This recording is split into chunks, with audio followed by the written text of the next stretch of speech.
So MVC, minimum viable company, it's a fairly new concept in the resilience space, although actually it'll be fairly familiar with a lot of people that work in this space. Firstly, I think it's helpful to define what MVC is, and before we do that, probably define what it isn't. In our view, MVC is not just a technical concept or a technical problem. It's not business continuity, it's not just disaster recovery, and it's not just a list of systems that you would need to restore in an extreme event. It's not a subset of important business services under a different label, and it's not about keeping everything running for as long as possible.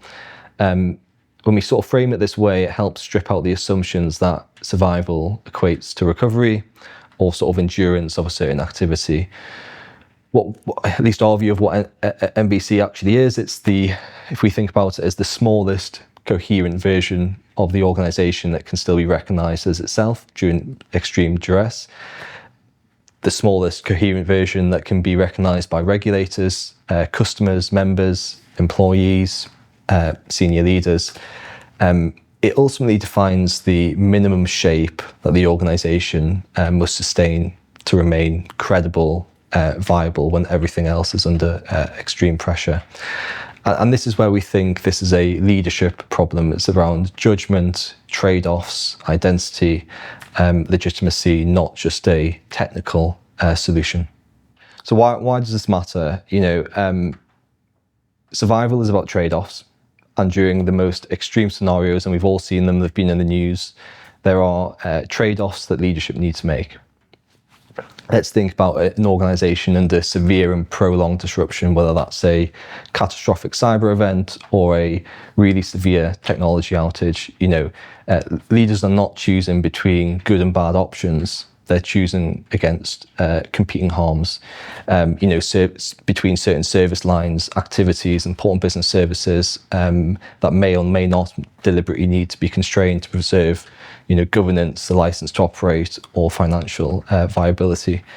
And without an explicit MVC, these trade-offs still happen, but implicitly, potentially inconsistently, and under pressure.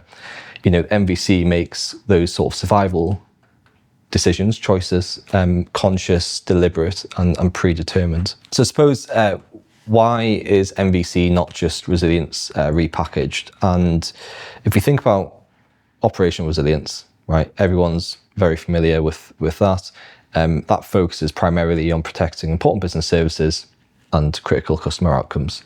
What MVC does is it defines the absolute floor beneath which the organisation ceases to be viable at all, right? So that's the key difference, or at least our view on it. What does this mean for a building society? Now, it's probably very similar for the financial sector as a whole, but for a building society in the UK, MVC is fundamentally about trust, legitimacy, and stewardship of members' interests.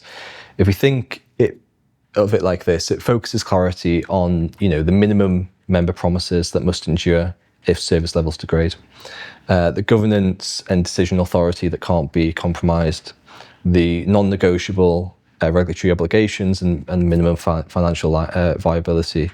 And ultimately, it's about defining this in advance that allows boards and leaderships to act coherently, transparently, and defensively when survival becomes that ultimate priority.